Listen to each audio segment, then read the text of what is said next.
All right, my name is Kingsley, reporting for Afro TV Production.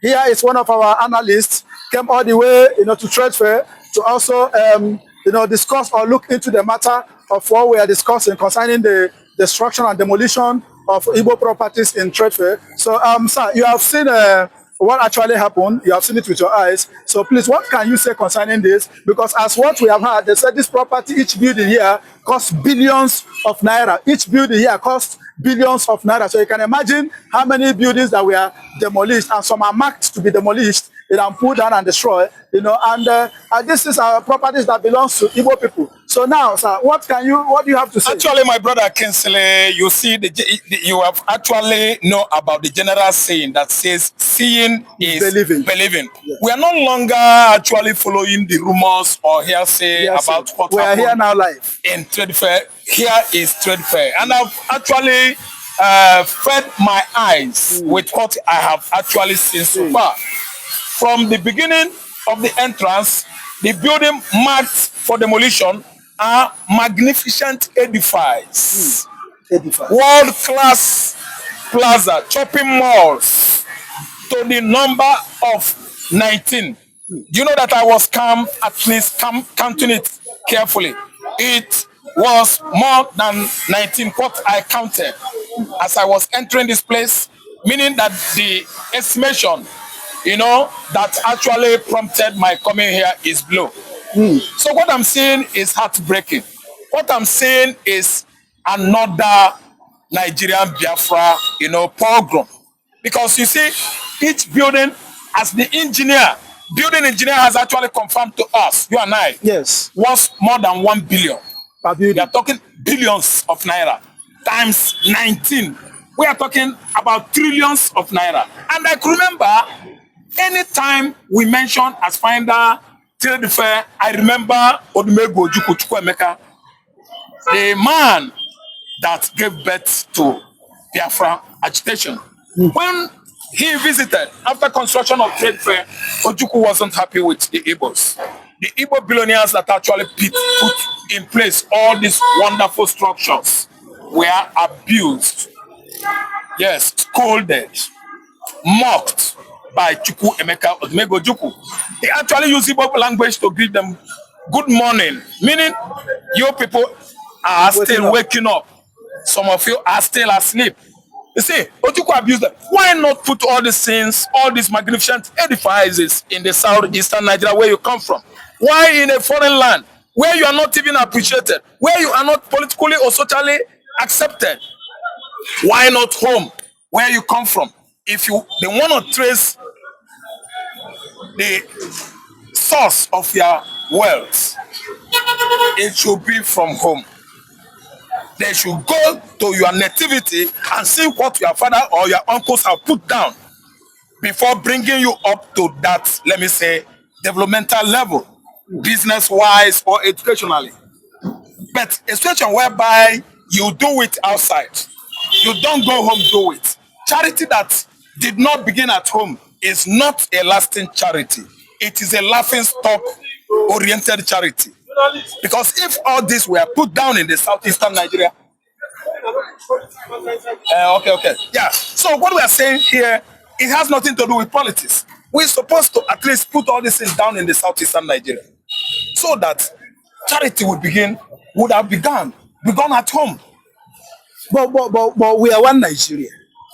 I think as a one Nigerian, anywhere we see, anywhere we go, as far as Nigeria is concerned, we should live freely. We should build our houses, raise our children there, train them there, even die there if possible. That is the meaning of federalism. Yes. You're talking about the spirit of federalism, but I can see the spirit is not working among us. What we are operating here is a quasi-federalism. Because someone that goes over there, maybe to the northern Nigeria, bought land, develop everywhere, train his children, bring the community to the level of third world standard. Such a person is a Republican. Such a person is an egalitarian, a federal person. Such a person is a federal person. Such a person is a Republican. That is the Igbo man. I'm not trying to blame my brothers for putting down all these magnificent edifices here in a foreign land, in a strange land. I don't blame them. I blame our founding fathers, Nnamdi Azikiwe, and the rest of them, that actually made us believe that we are the same with Hausa, we are the same with Yoruba, Fulani, and so on and so forth. You can see the division, the diversity this time around does not favor the Igbo man. Nigeria is their Nigeria, I still believe. Because if you see the level of destruction I have estimated here, is running into trillions of naira. Magnificent edifices have been put to what? Rubbles. Reduced to rubbles. This is no patriotism at all. And the Igbo man that has been generally traveled all over the world, the most been there since 2019. That was how they subjected Igbo properties everywhere in Lagos to what? Lawless destruction, unconstitutional, at least violating Igbo traders' rights and fundamental what? Infringement. I'm telling you, they should take it up at trade fair. That land belongs to federal government of Nigeria. Only that I believe or I suspect maybe federal has actually leased the land or released it onto Lagos State. But the court appearance in the past actually read that the land belonged to federal. That's why they could not evict or evacuate the Igbos forcefully from that land. But currently, I don't know how they actually gave it to Lagos State, and Lagos State is gonna do things outside the premises of law. Demolition of those buildings, they could not follow normal, lawful, at least procedures. You don't act lawlessly like that. You shouldn't be acting lawlessly or causing people harms outside the umbrella of law. It's against Nigerian constitution, no matter who anybody is. No matter whom you are, you must imbibe by the law, follow the law, respect the law. It is high time Igbos understand their situation in Nigeria. We are not one Nigeria. Nigeria is their Nigeria. I'm still insisting on that. The order Mazi Nnamdi Kanu is going currently should have taught everybody lesson that the Igbo is alone, Nigeria is Nigeria. And I'm of the opinion that it is the high time the whole Igbos prepare. What? Home going. Igbo should go home and develop their land. Allow these people to be. They don't love you. No matter what you built here, no matter how you develop Southwest, you're on your own. Go down to Southeast and develop your states. You won't establish here forever. Akuluona, Okuebo Sibia. Akugaluona, Okuebo Sibia. When you take your money home, your investment to home, that is when you actually begin to tell people sources of your wealth. Maybe by resilience, by grace of God, and by nature. Of course, you know that Igbo man's condition or situation is that Igbo man is blessed to make money. Out of the 12 sons of Jacob, there are ones that are destined to make wealth. I don't know whether you heard about Manasseh. Have you heard about Solomon himself?